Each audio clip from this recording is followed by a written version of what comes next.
Hello, folks. Scott Bolan here with my good friend Mike Gillette. Hey, we're here to talk to you about our upcoming event, the Black Belt Mind Summit, June 10th and 11th in Las Vegas. And the Black Belt Mind Summit is the first time that Mike or I have done a seminar since the COVID shutdown. Is that correct? I think it's the same for you as well. Yeah, definitely the case for me too. Yeah, we wanted to make sure that things were safe, that people could travel again, that things were fairly back to normal. Now that they are, we're so excited to bring you this all new information, new teachings from our years of study and research and real world experience. And so I want to share with you, Mike and I were just talking, let's share with you exactly what you're going to get when you come to the Black Belt Mind Summit. So June 10th and 11th, that's Saturday and Sunday, when folks fly in Friday night, and we're having it at a very inexpensive location downtown Las Vegas. The Strip is very expensive, but it's not expensive downtown. It's very cost efficient, very inexpensive, and it's an easy city to get a cheap flight to. So we're looking forward to seeing you there and training with you. Starting on Saturday, you're going to get to meet me and Mike. We're going to share with you our backgrounds, and then ask you a really important question, which is what you want to accomplish, what goals you want to accomplish. And basically, we're going to have a black belt level up board. And what I mean by that is you're going to level up. You probably heard that term. It means go to the next level that you want to go in your life for your goals and your desires of how you want to be in life, and the power that you want and the goals you want to accomplish. We're going to make sure that we give you the fast track to get there. So, Mike, can you share with us what you're going to cover at the Black Belt Mind Summit?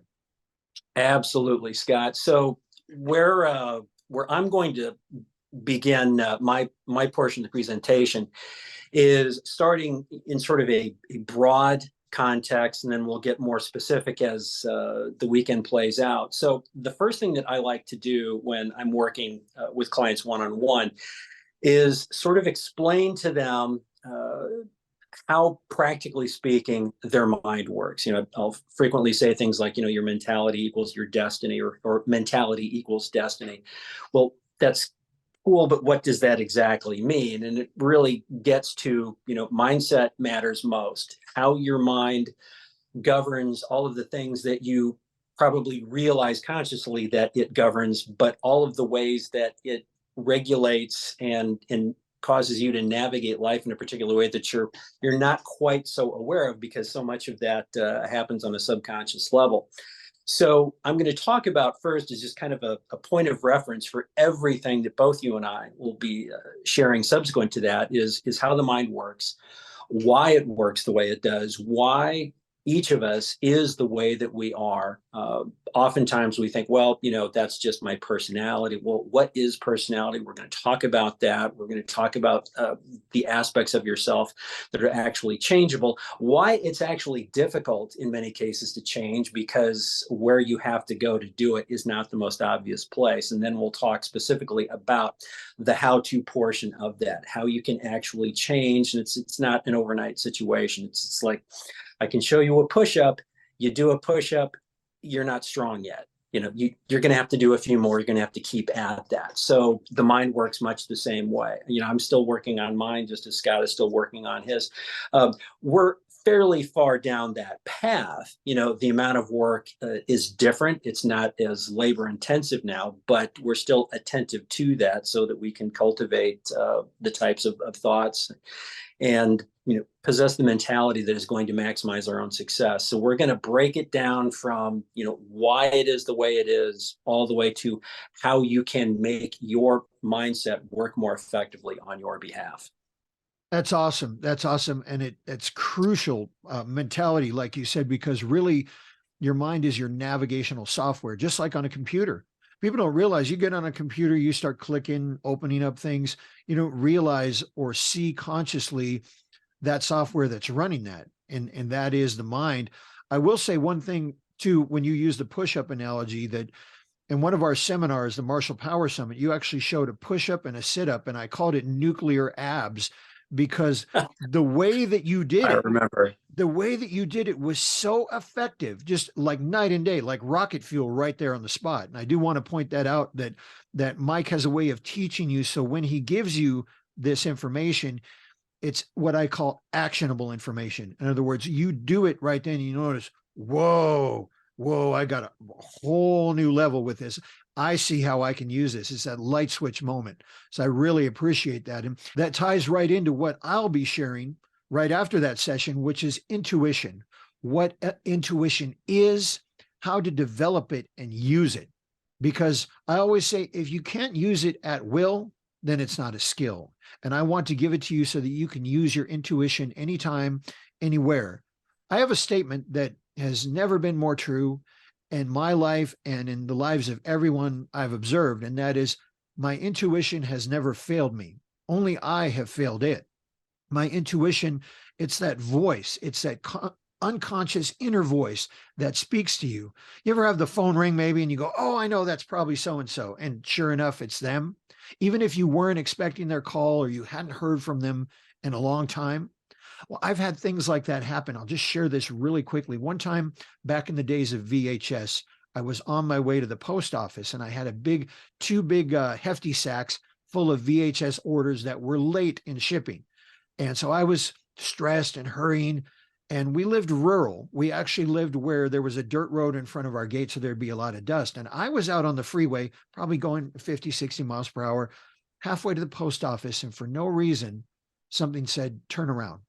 Don't know why. It wasn't a voice, an audible voice, but just something in me said, turn around and go back home. So I turned around and went back home. And as I pull up to our gate, remember the road's kind of dusty because the unpaved road in front of our house, we had like a cattle gate in front of our driveway. You couldn't see the house from the driveway. My 2-year-old son, James, just as I pulled up, was stepping through that gate. He was climbing through. Now, had I not gone back, he would have gone out on that road with cars going by, and it's dusty, so the visibility isn't very good. What do you think might have happened? So I pulled up and I go, hi, James. And I get him in my car, my truck, and I go up the driveway, and my wife is up there with my daughters yelling for him, James, James. They were all up there looking for him, all worried. What was it? What prompted me to turn around and go back? Well, that's intuition. And I've had more experiences like that in my life than I can even count. So I always listen to it because it never fails me. There have been times when I didn't listen to it, and I could always go back and say, there it told me, I didn't listen, and look what happened. Fortunately, that time I listened. So we don't know what would have happened, but didn't look very good. Clearly, it was a good move listening to my intuition at that point. So that's what I'm going to wrap up, and how to use your intuition, what it is, how to develop it, and use it like a laser beam at will. I love that. That's definitely going to come into play in some of the topics that we get into throughout the rest of the weekend. So after Scott talks to us about intuition, I'm going to get into a block where we get really into the specifics of language. One of my phrases, language leaves a legacy. And what that really means is the manner in which you use language, whether it's artful or not, has a direct impact on your life. Now, lots of people talk about that, but to get into the practicality of how that really works is something that many of those people don't share with you. So we're going to start with sort of continuing using Scott's analogy about software. Think about the words that you use, not just when you're speaking to others, because you're always listening to yourself, even when you're talking to others, but when you talk to yourself, and most of the way that we talk to ourselves is not out loud. It's in our thoughts. And if you think about that, you don't think in abstract shapes. You don't think in colors. You think using language. That's, how we quantify what our thoughts actually mean. So if you think about programming language, that's an older phrase.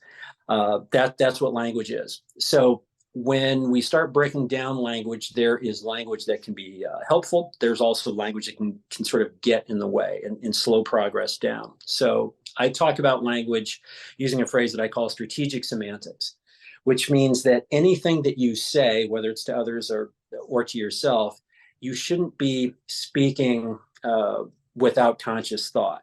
You shouldn't let just words accidentally tumble out of your mouth, tumble into your mind. Strategic semantics, everything that we say ideally should be intentional. And that's a word I think you're going to hear a lot of throughout the weekend. So we use language to program ourselves. We're going to talk about words that maybe people throw around, like think positive. Okay, there's a phrase. We'll talk about why sort of generic admonishments to think positive are ultimately a waste of time, and how to take the idea behind pleasant sounding phrases and make them more specific, make them more, borrow Scott's term, actionable. So language mastery is huge, not just in terms of developing high-level communication skills, which is a real big deal, but the most important person you're ever going to communicate with is yourself, and that's because you communicate with yourself more than any other human, even a spouse, even a child. So the legacy of language is going to be what we cover next, and then I think Scott takes it from there. Well, that's awesome so far, Mike, because you're giving them the mind, the mentality, and then the language. I often use the term programming language because we humans are programmed just like computers by programming language. Think about it. If you have a small child and you say, "You're stupid, you're stupid, you're stupid," how do you think that child might grow up? We literally manifest as we speak and hear, and our language includes our thought language. So I'm excited to hear your teachings on that. That's one of the most powerful, I call it the ultimate power tool, because we literally create as we speak. And communication is pay. It's how we, if you're married, you probably communicated with your wife in order for that to happen. If you have a job and get paid, you probably communicated in order to get that job. It affects everything in life. So that's a valuable skill, brother. I'm really looking forward to your teachings on that. From there, what I'm going to do is give the warrior energetics drills. I'm going to give them actual power drills that they can use to get into any state they want. You can choose the state that you want to be in. For example, we're here in America, there's 50 states. I can choose to drive to California or drive to New York. I can go to whatever state I want to go to. Well, likewise, your emotional states are very powerful. They influence your outcomes because they influence your behaviors. So with these drills, I'm going to teach everyone in the room how to access any state they want at will. Again, if you can't do it at will, it's not a skill. So I like to give them skills that they can actually learn right there on the spot, use them, anchor them in, and then take them home to use them for the rest of their life. Choosing your emotional state is crucial. The world out there wants you to believe you are your feelings. However, you are not your feelings. You can control your feelings and choose the optimum tactical state to be in at all times. There are times when I might want to be in a very serious state. Fear is a state that would never really serve me. Now, if I'm walking down the street and a truck bears down on me and I jump out of the way, that's not fear. That was actually adrenaline. And then I remember it emotionally as fear. But all of your emotional states, you can pick and choose the ones that are the most tactically optimal for any situation you are in. And in NLP, we call this segment intending. In other words, as a segment of time, what is our intention for that segment of time? And so I'll be teaching all of you who come to the Black Belt Mind Summit how to be able to choose the state that you want to be in and to be able to walk in confidence, to walk with intention and deliberate purpose, and have command presence. Command presence, just like a soldier or a police officer, but without a uniform or a badge and without posturing, you actually have an inner authority and an inner power. And you probably experienced it at least a few times in your life. You go, wow, that was incredible. I walked in and magnetized the room. I'm going to show you how to use that like a light switch. That's an important skill to have, a black belt level skill. And that's why we've called it the Black Belt Mind Summit. Off to you, Mike. I love it. And that's going to provide a very appropriate transition into the next block of material, which is when I talk about something that people always ask me to talk about. And that is, some people call it profiling. That's a term I sort of avoid because people get confused about what profiling is. Profiling is the same thing that a used car salesman does when they watch someone drive up onto their lot. they're making some assumptions about the person approaching them based on any number of variables. But profiling done right is based on observable behaviors of conduct and cues. And I am someone who has taught behavior assessment to protection teams for some of the world's wealthiest executives. My first big immersion in that was post 9/11, when I wrote the behavior assessment program for the Disney company after Disney found out that they were one of the originally intended targets for the 9/11 attacks. That's not how it played out, fortunately. But I came in and taught hundreds of personnel at their parks around the world how to basically pick out potential attackers in crowds of thousands and thousands of people. We didn't just talk about it in the classroom, we tested it in real time. Every person I taught was able to do so, because Disney is Disney, they had no shortage of access to actors. So we had people who would simply, move through these large crowds, do certain things that might suggest that their interests were not typical of a guest in the parks, and specially trained people had to, sort of take the pulse of large groups of people and figure out, okay, what doesn't belong. In essence, it's like playing Where's Waldo as if your life depended on it.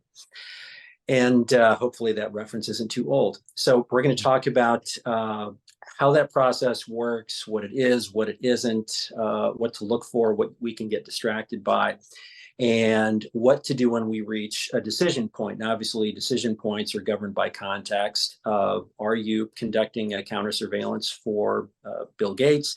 That's a different mission than navigating your family on a Friday night down the Las Vegas Strip on the sidewalk.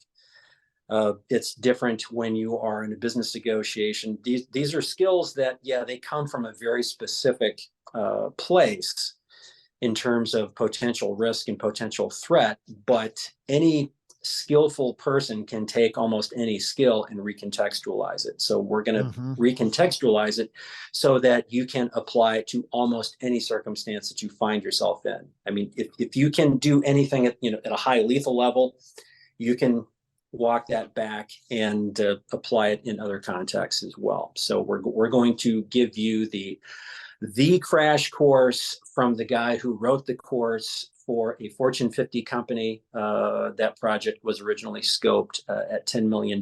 You are paying just a fraction of that to be with us in Vegas. Mike, that's incredible. Just incredible information. And to think that we've only covered the first half of the first day, to think about the second half of the first day, the evening, and then the entire second day, it's just incredible. We could go on for an hour about just outlining the great material they're going to get. So I look forward to meeting everyone who's watching this. Come to this event. It's a game changer. You'll level up. You'll love it. We've never had someone come to one of our events and I absolutely love it and be blown away. And I know you will be too. I'm really looking forward to meeting our fellow warriors. As am I, Scott. I think that's a really good point. We've done a number of events together over the years, and most of those attendees are, because we're in contact with a number of them, still are very enthusiastic about the experience and what they've learned and how it's been able to be applied in their lives up to this day. Yeah. So as you can tell, there's going to be a lot of material that we're going to basically be hitting you with. It's the old drink from a fire hose thing, but that's what you want. We're going to hit the ground running, and we're not going to stop until the clock runs out. That's right. Looking forward to spending time with you, getting to know you, and sharing some very high level information that I think is going to be highly, highly valuable and transformative for you. Look forward to seeing all of you June 10th and 11th. And one thing we'll also do with that phenomenal fire hose is we'll be there to answer your questions directly. Mike and I look forward to not only meeting you, getting to know you, and training you, but answering your specific questions. So be sure and hit the order button and reserve your spot. We'll look forward to seeing you at the Black Belt Mind Summit.